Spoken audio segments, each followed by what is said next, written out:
Welcome to the Growth Spurt, a weekly AI podcast by the Second Baptist Church of Ann Arbor. Mm-hmm. Today, we're diving deep into a powerful sermon delivered by Dr. Stephen J. Daniels Sr. titled, Control Your Flame. Oh, I love this one. This sermon, it really made me think about the weight of our words and how they impact those around us.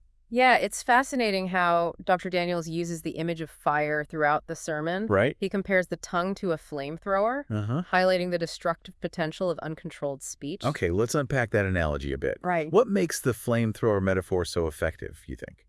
Well, it goes beyond just saying words can hurt. Right. The flamethrower evokes a sense of recklessness and almost indiscriminate damage. It makes you think about the lasting impact our words can have, much like a fire leaves behind scorched earth. Wow, yeah, it's definitely a vivid image. And it really gets you thinking about those invisible burn marks. Yes. Dr. Daniels talks about those emotional scars that might linger long after a heated argument or a thoughtless comment. Exactly. And what's interesting is how he breaks down those burn marks into different categories. Okay. He talks about how parental criticism can leave a different kind of scar than, say, gossip spread about a coworker. That's true. Yeah. Parental criticism can shape a child's self-esteem in a way that's hard to shake even years later. Right. It's like those words become part of their internal narrative. But then with gossip, it's more about damaging reputation and trust within a community. Yeah. So while both are harmful, the impact and the healing process are unique. And he even touches on those arsonist triggers. Yes. The things that make us more likely to lose control of our tongues, like stress, lack of sleep, even just being hangry. That's such a relatable concept. I think we've all been there, right? Oh, for sure. Snapping at someone when we're running on fumes. Yeah. Recognizing those triggers is the first step towards managing our reactions. Absolutely.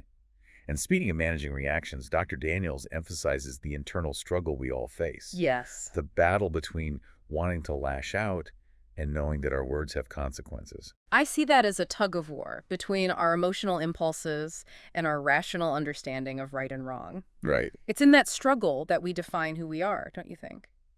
It makes you wonder, though, are we really double-minded, as Dr. Daniels puts it, when we struggle with this?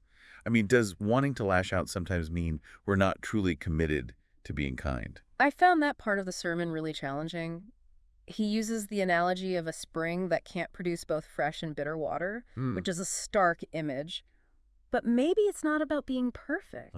Maybe it's about recognizing the tension and constantly striving to choose the fresh water, so to speak. That makes sense. And maybe that's why Dr. Daniels introduces the 12-to-1 challenge. Yeah. He's not asking us to be perfect overnight, just to consciously control our speech for 1 hour. What's brilliant about that challenge is its simplicity. It's accessible, it's achievable. It feels less like a complete overhaul and more like a stepping stone to more mindful communication. I love how he frames it as a starting point. Like if we could do it for 1 hour, maybe we can extend it to 2, then 3. And that incremental approach can be so powerful for building new habits, right? It's less about denying ourselves and more about consciously choosing a different path. I think so too. Yeah. It reminds me of something else Dr. Daniels said. He compared controlling our tongues to handling dangerous substances. Oh, yeah. Even professionals wear protective gear in those situations. That's such a striking image. It really underscores the potential danger of our words, especially when we're not being mindful. Right. It's like we wouldn't just handle radioactive material without taking precautions. Right. So why would we treat our words any differently? Their impact can be just as potent, just as long-lasting. And he also brings up learning to drive. We don't just hop behind the wheel without any instruction, do we? Right. It takes practice, patience, and a willingness to learn from our mistakes. That's such a good point. It highlights the fact that controlling our speech is a skill, something we need to actively work on and develop. So it's not about silencing ourselves completely. Yeah. It's about being intentional, choosing our words carefully, and understanding their potential impact. And that brings us back to Dr. Daniels' central question. Do we use our words to build others up or tear them down?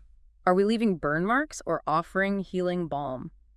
It's a question that really prompts some introspection. Yes, it does. It forces us to look inward and examine our own communication patterns. And to be honest with ourselves about the impact we're having, even when it's unintentional. He's really calling us to a higher standard of communication, isn't he? He is, but it's not about being perfect. It's about striving for progress. Right. It's about recognizing that this is an ongoing journey of self-improvement. And a journey we don't have to take alone. Yeah.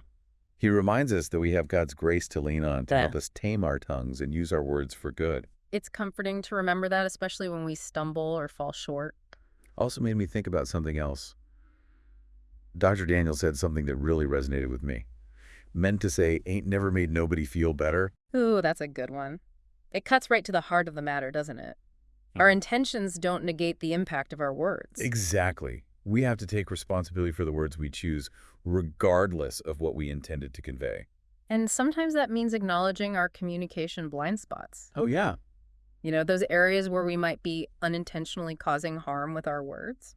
Being open to feedback is crucial, isn't it? Yeah, We need to be willing to listen to how our words are being received by others, even if it's not what we expected. absolutely.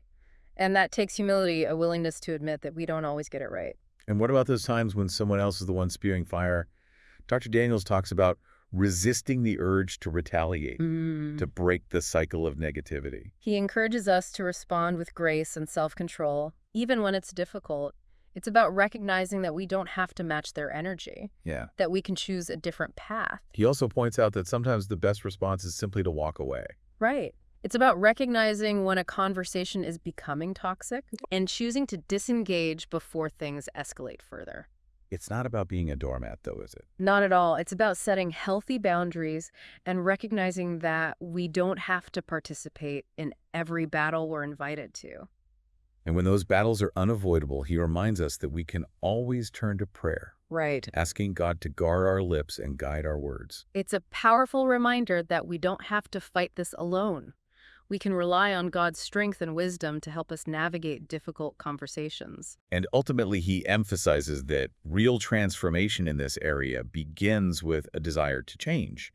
It's about acknowledging our shortcomings Yeah. and being willing to put in the effort to improve. It's about recognizing that our words are a gift, a tool we can use to create beauty, spread joy, and make a positive difference in the world. It's about choosing to be a source of light and encouragement rather than a source of negativity and destruction. And that choice, that intentionality, is where the true power lies. He ends the sermon with a call to action, challenging the congregation to commit to at least 1 hour of intentional speech control. He even jokes a bit, reminding them that the challenge starts as soon as they walk out of the church doors. Right. It's a lighthearted way to emphasize the urgency of putting these teachings into practice to make them a part of our daily lives. It's about those small, consistent choices that eventually add up to real change. And he reminds us that if we can do it for 1 hour, we can do it for 2, then 3, and so on. It's about building momentum, creating a new habit of thoughtful communication. Yeah, it really is about that, incremental progress, isn't it? Mm-hmm. Like Dr. Daniels isn't expecting us to become, saints of communication overnight. Right. He's just kind of nudging us in the right direction. Exactly. It's about those small, consistent choices that eventually add up to real change. And he emphasizes that change is possible, but it takes intentionality, effort, and a willingness to lean on God's grace. It's a message of hope and empowerment, reminding us that we're not alone in this struggle. His challenge to the congregation really stuck with me. It's such a simple yet powerful concept. It makes you wonder, what kind of positive impact could we have if we were all more intentional with our communication, even for just 1 hour? It's a thought-provoking question, and it goes beyond just controlling our negative speech. It's about being deliberate with all of our words, Right. making sure our communication aligns with our values, our beliefs, and our desire to build others up. He's really calling us to harness the power of our words for good, isn't he? He is. And that's a challenge worth embracing. Go in peace, be blessed. Yeah. And may the joy of Jesus be yours. We'll see you next week.